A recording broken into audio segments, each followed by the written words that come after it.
Well, the spring season is upon us, and with it comes a new season of animated shows. I recently covered Invincible, but now that the recent season has concluded, I'm turning my attention to another show that I've been anticipating since 2021. This show is based on the manga known as Kaiju No. 8. Produced by Production IG, the series follows the character of Kafka Habaino, a 30-year-old man who cleans up kaiju after they've been killed. He lives in a world where Japan is constantly under attack from kaiju that emerge from the ocean, and only the Defense Force, an organization made up of highly trained augmented soldiers, stands in their way. So essentially, this is just any other Japan.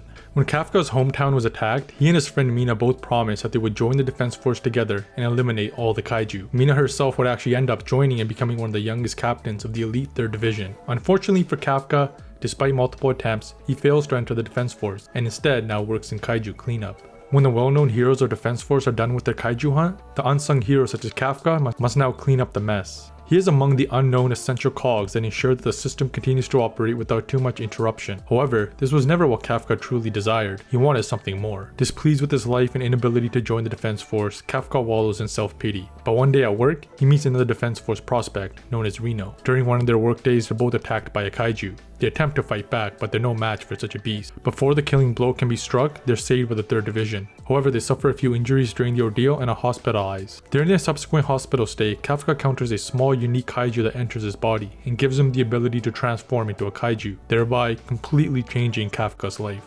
Now Kafka, due to his new power and support from Reno, decides to give the Defense Force another try. He hopes that he can do his part to avenge what happened to his hometown and bring an end to the kaiju threat. Now, I know what you're thinking. This sounds suspiciously familiar, almost a copy of Attack on Titan's premise, right? Did Kaiju No. 8 just copy EOT's homework and try to pass it off as their own? Well, not completely. I would argue that both series do have major similarities, but also significant differences. The similarities are that both main characters live in a world beset by dangerous monsters, and both have seen their hometowns destroyed by them. They're weaker than their peers in their human form, but they both eventually gain the ability to turn into the same monsters that they're opposing. They both look up to a military force that they believe could save their people and bring everlasting peace. And they're both related to a female character who has extraordinary fighting abilities compared to everybody else. But again, there are major differences. First, the tone of Kaiju No. 8 is much lighter and feels a lot more like traditional shonen, unlike the much darker tone of Attack on Titan. Characters constantly joke around and tend to have a much more optimistic outlook on life when hunting kaiju. Kafka is also much older at 32 compared to Eren's 15. The series is also set in a modern period. Instead of swords, guns are king here. Also, to our knowledge, the kaiju are not secretly human, and so far the story doesn't have any other humans that can transform into kaiju. Though there is a kaiju that can transform into a human though. So again, they are substantially different.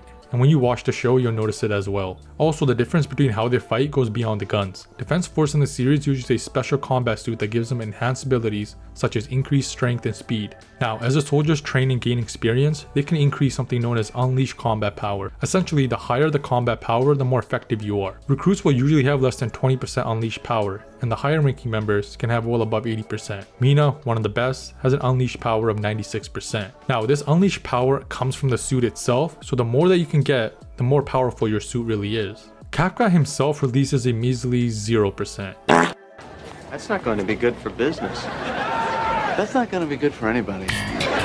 In previous attempts at joining, this would disqualify Kafka, but due to the failing birth rates in Japan, the Defense Force is lowering their standards. And remember how I said that guns were king? Well, the rifle is the primary weapon of most Defense Force soldiers. They have special guns that can hold either explosive or freezing rounds, both of which are made from kaiju and are quite effective. The most famous and rare weapons are the ones that are made from numbered kaiju. Whenever a super powerful kaiju is killed, their body is harvested and turned into a special weapon that only select users can have. These tend to be quite dangerous for the user and whoever is on the receiving end, so they're used quite carefully. Speaking of numbered kaiju, the kaiju they fight have different power levels. The weakest are the Yoji, followed by the Hanju, Dai Kaiju, and eventually the most powerful of the Dai Kaiju, known as the Identified Kaiju. The latter is the most important, and it's actually where the series gets its name. Kaiju No. 8, the title of the manga, is the name of Kafka's kaiju form, given by the military.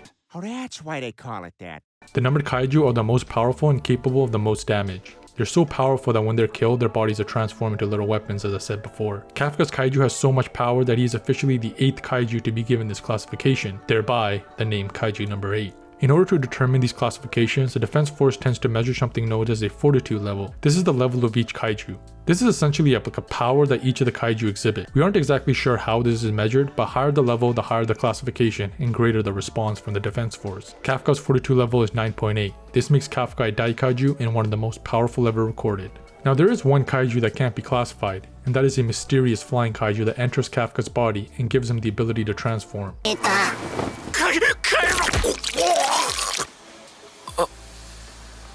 え We don't exactly know why this kaiju did what he did or what exactly he hoped to gain. Is he trying to help humanity in their war against annihilation, or does it have other nefarious motives? For example, in the manga there are periods in the story where the flying kaiju tries to take over. So this kaiju may be some sort of parasite that wants to take over the host and use their body for some unknown purpose. Can't say for sure because the manga hasn't really revealed this yet. Now getting back to the show, I watched the English dub and thought the voice acting was alright. Rino and Mina sound great and I thought Kafka was alright. The voice acting isn't as good as what I saw in some other series that I recently watched, such as Attack on Titan, Psalm 100 or the Bleach reboot, but it was better than the English dub of Chainsaw Man. But, I mean, that wasn't exactly the best. The only ones who survive are those with strong convictions at their core. Let me guess. Makima's the sole reason you're here, am I right?